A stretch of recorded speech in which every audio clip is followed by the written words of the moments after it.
Hello everyone. Mister जिंग होंग्यू को बोलते हैं, होंग्यू, मैं तुम्हें परेशान नहीं करना चाहता, पर मैं तुमसे कुछ पूछना चाहता हूँ। उस साल मेरी मॉम और वेनली ने तुम्हें जाने के लिए कहा था क्या? क्या सच में वेनली को इस बारे में पता था क्या? उसके जाने के बाद वो मेरे पास वापस क्यों आई थी? तो होंग्यू मिस्टर जिंग को अवॉइड करके पलट जाती है। मिस्टर जिंग बोलते हैं, मेरी आंखों में देखो और मुझे जवाब दो। सूजी के फादर को सच में लीवर कैंसर हुआ था? उनको हेपेटाइटिस बी तो नहीं हुआ था ना? तुम्हारे एक्सप्रेशंस देखकर मुझे तो लगता है कि मेरे सवालों का जवाब मुझे मिल गया। मैं तुम्हें फिर से पूछता हूँ, 17 साल पहले जब लिटिल शाओ मिसिंग हो गई थी तो उसमें भी तुम्हारा ही हाथ था क्या? होंग्यू तो टेंशन में आ जाती है और अपने मन में सोचती है, ये कैसे हो सकता है? हाओ कियान को ये सारी चीज़ें कैसे पता चल गई? उसे ये सारी बात किसने बताई होगी? मिस्टर जिंग बोलते हैं, मेरे पास एक अनोनिमस लेटर आया था और उसमें तुमने जो भी कांड किए हुए थे उन सब के बारे में डिटेल में लिखा हुआ था। ये सब देखकर मैं बहुत निराश हुआ, पर मैं तुमसे नफरत नहीं करता हूँ। अगर मैं तुम्हें इतना चाहता ही नहीं तो तुम ऐसी खराब चीज़ें कभी करती ही नहीं। तभी होंग्यू के फ़ोन पर मैसेज आता है कि मैडम जिंग, हमें सब कुछ शांति से ख़त्म कर देना चाहिए और हमारी किंग क्षिन को नुकसान नहीं पहुंचाना। मिस्टर जिंग पूछते हैं, क्या हुआ? होंग्यू बोलती है, मैडम चेंग कह रही है कि आज रात को सूजी चेंग क्षिन को एक पार्टी में ले जाने वाला है। इतनी ब्यूटीफुल लड़की ऐसी पार्टी में कैसे जा पाएगी? अगर कुछ भी बुरा हुआ तो उसमें सूजी का ही फॉल्ट होगा। ये लड़की ही हमारी बहू बनने के काबिल है। मिस्टर जिंग बोलते हैं, सूजी बहुत केयरफुल है। हमारी दो फैमिली के रिश्तों के बीच में वो फंस चुका है। होंग्यू, तुमने ही सूजी और ये किंग के रिश्ते के बीच में चेंग क्षिन को अरेंज किया था ना? तो होंग्यू बोलती है, मैं तो बस हमारे बेटे के लिए अच्छा फ्यूचर चाहती हूँ और उस ये किंग के साथ उसका कोई फ्यूचर नहीं होगा। मिस्टर जिंग बोलते हैं, नॉर्मली सूजी मैच्योर और काम पर्सन है और वो मेरे साथ मार्केट में कितने सालों से है।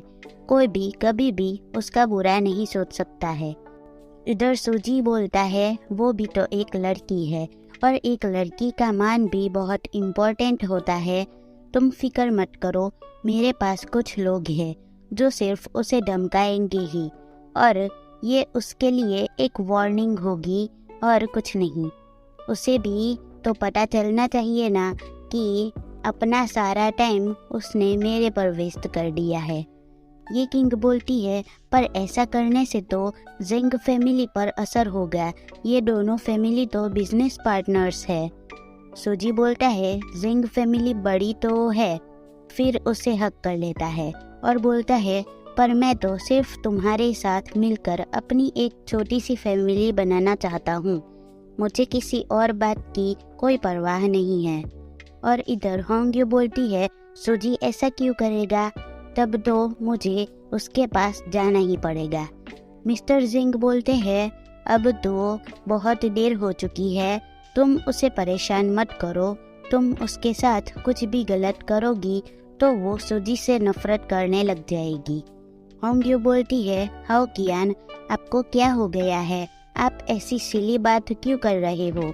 आप ऐसा कैसे बोल सकते हो कि मैं सूजी के साथ कुछ गलत करूँगी?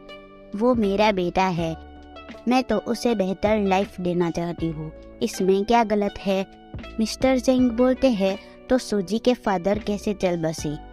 और ये सुनकर होंग्यू कांपने लग जाती है और बोलती है, ये आप क्या कह रहे हो? मिस्टर जिंग बोलते हैं, ऐसा लगता है कि वेनली की मौत सिर्फ हमारी ही वजह से हुई है। लिटिल शाओ मुझसे नफरत करती है और इस बात को मैं एक्सेप्ट भी करता हूँ, पर सूजी के डैड की मौत, तुम तो सही कारण जानती ही हो। इस लेटर में इन्होंने तुम पर पूरा शक किया है, पर अभी तक प्रूफ नहीं दिया है। अगर उन्होंने कोई भी सबूत ढूंढ लिया फिर तुम लॉ की पनिशमेंट से बच नहीं पाओगी। तो होंग्यू मिस्टर जिंग को हक कर लेती है और बोलती है, हाउ कियान, ये तो इसीलिए क्योंकि मैं आपसे बहुत प्यार करती हूँ और वो तो एक अनाथ थी और वैन फैमिली की बेटी बनना चाहती थी। ये बात उसके पेरेंट्स को भी पता लग गई थी, इसीलिए तुम दोनों को उन्होंने अलग करने के बारे में सोच लिया था। अब तो वैनली भी गुजर गई है तो मैं बच्चों के साथ गलत होते हुए नहीं देख सकती थी, पर वो बच्ची हमेशा मेरे साथ बुरा बर्ताव करती थी। मुझे तो उससे डर भी लगता था। और बात रही सूजी के फादर की, तो हाउ कियान, उसमें आपको मेरी हेल्प करनी पड़ेगी। मैं अरेस्ट नहीं होना चाहती हूँ, मैं जेल में नहीं जाना चाहती, मैं बस आपके साथ रहना चाहती थी, सो मैंने ऐसा किया था। मिस्टर जिंग बोलते हैं, इसका मतलब ये सब सच था? होंग्यू बोलती है, हाउ कियान, मुझे पता था कि मैं गलत हूँ, आई एम सॉरी। आप मुझे जो चाहे वो सज़ा दे सकते हो, पर जेंग्यू और जेंगमिंग तो अभी बच्चे हैं, उन्हें तो कुछ भी पता नहीं चलेगा। अगर मेरे साथ कोई भी प्रॉब्लम हो गई तो आप तो मेरे केस में बिजी हो जाओगे, फिर उन दोनों का ख्याल कौन रखेगा? मिस्टर जिंग पूछते हैं, तुम उस साल ये सब कर रही थी, उसके बारे में किसी और को भी पता था क्या? होंग्यू बोलती है, सूजी के अंकल टेंग को मुझ पर शक हो गया था और वहाँ पर एक डॉक्टर भी थे, उसे पता था कि सूजी के डैड को हेपेटाइटिस बी है।